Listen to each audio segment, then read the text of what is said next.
I dette AT6-forløb har jeg arbejdet med overemnet kampen for det gode liv. Herunder har jeg valgt at arbejde med emnet Darwins evolutionsteori og dens konsekvenser. Darwins evolutionsteori, det var en teori om arternes oprindelse. Den blev udarbejdet på baggrund af hans verdensomsejling ombord på skibet HMS Beagles, hvor Darwin observerede naturen og dens organismer. Herunder indsamlede han data omkring alle dyr, planter og fossiler.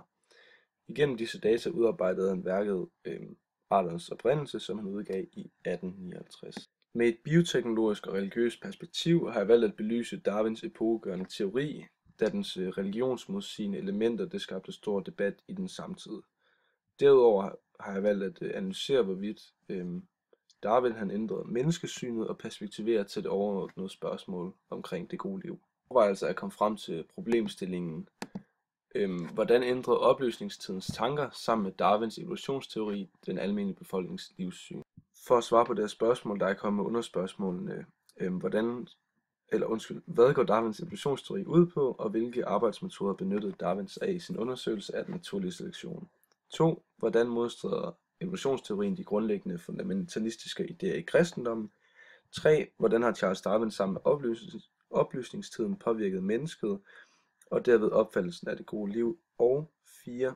Er det gode liv en oplyst tilstedeværelse, eller ligger kristendommens skabelsesberetning grundlag for det meningsfulde og derved gode liv?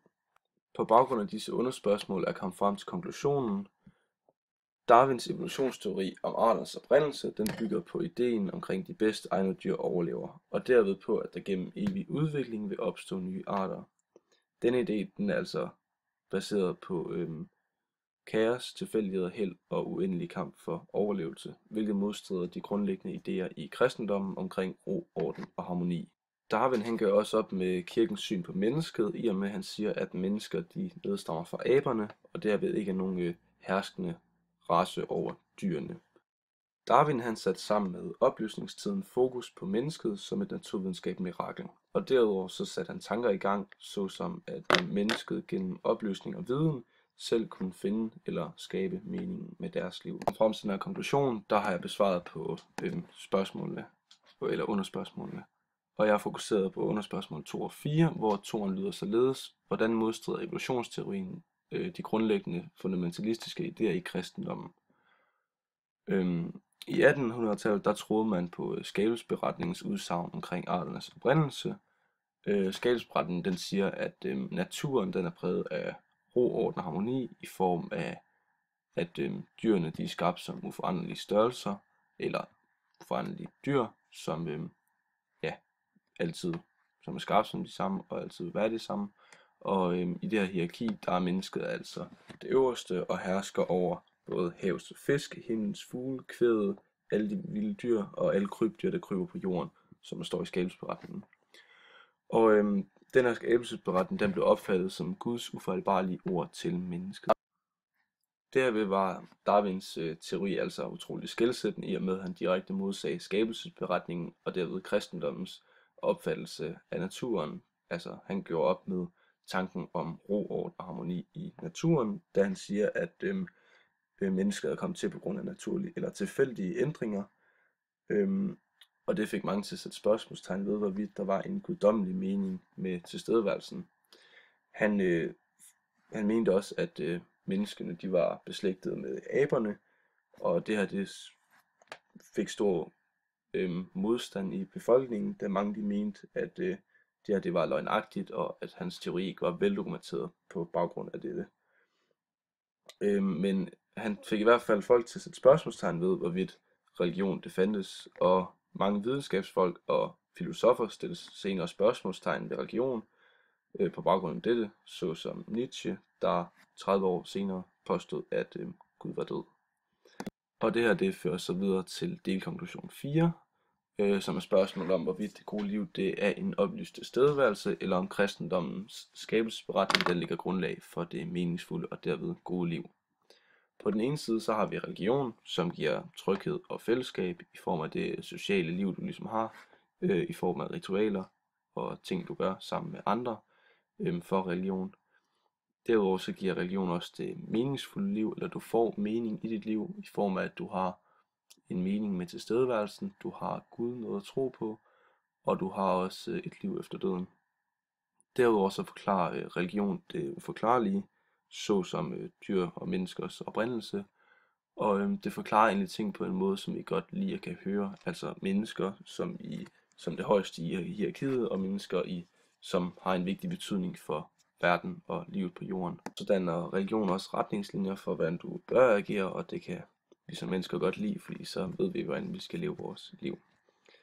På den anden side, så giver naturvidenskab os den rigtige forklaring, eller i hvert fald den mest sandsynlige forklaring på det hidtil uforklarlige, i og med at den ved hjælp af teorier forklarer, hvad der er sket, og de her teorier de kan efterprøves igen og igen, og folk kommer frem til den samme konklusion.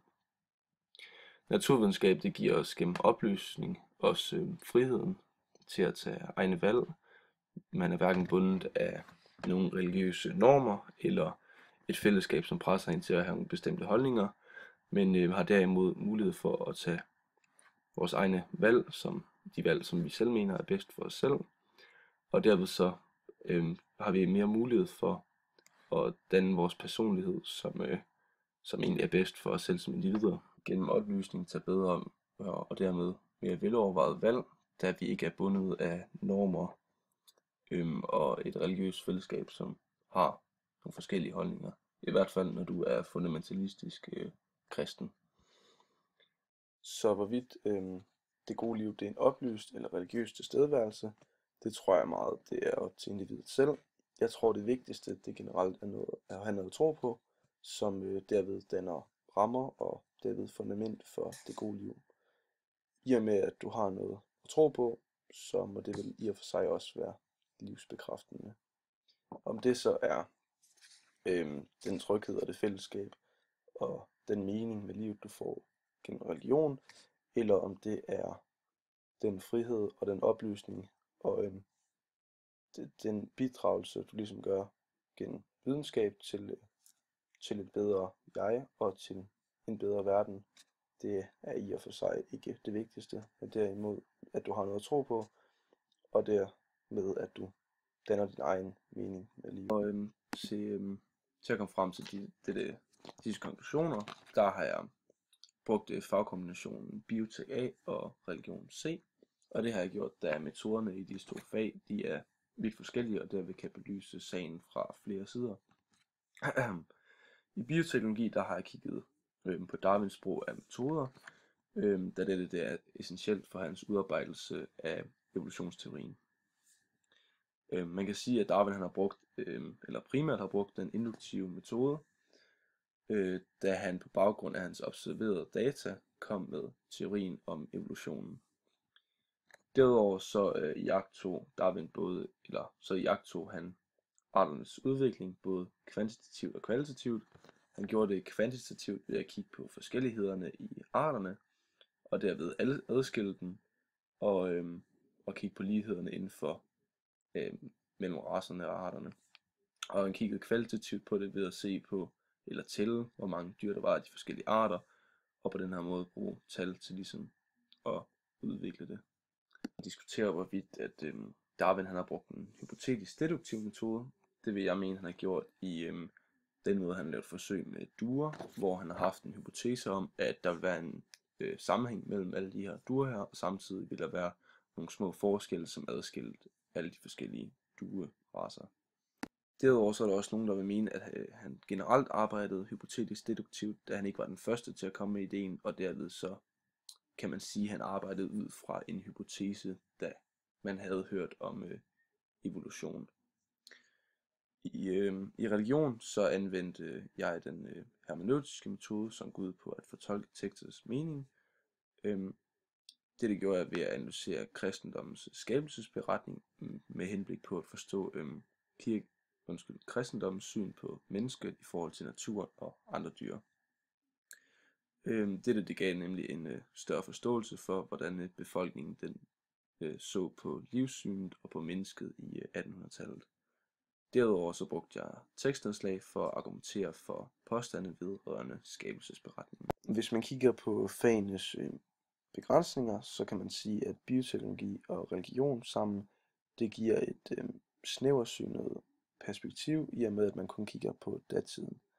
Det ville eventuelt have været interessant at inddrage samfundsfag, i og med at man så kunne føre diskussionen op til nutiden og se på, hvordan man i dag ser på evolutionsteorien i forhold til religiøse forestillinger om skabelsesberetningen.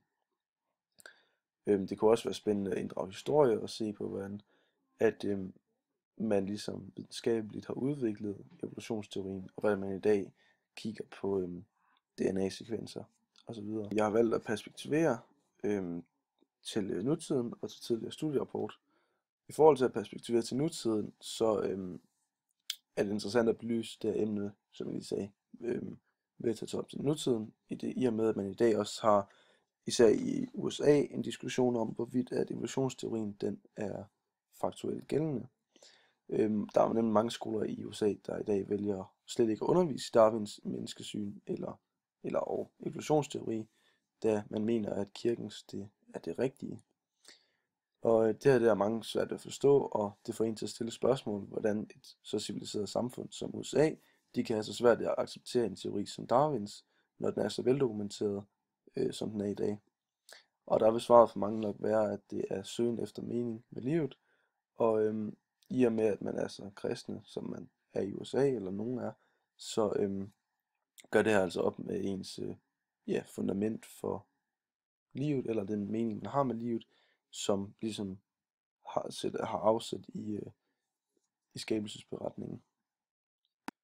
Det her AT-forløb, det kan også perspektivere til tidligere studierapport. Man kan både perspektivere det til AT3 og AT5 metodemæssigt, i og med at vi i det her forløb også benytter os af den hermeneutiske metode, altså læren om fortolkning.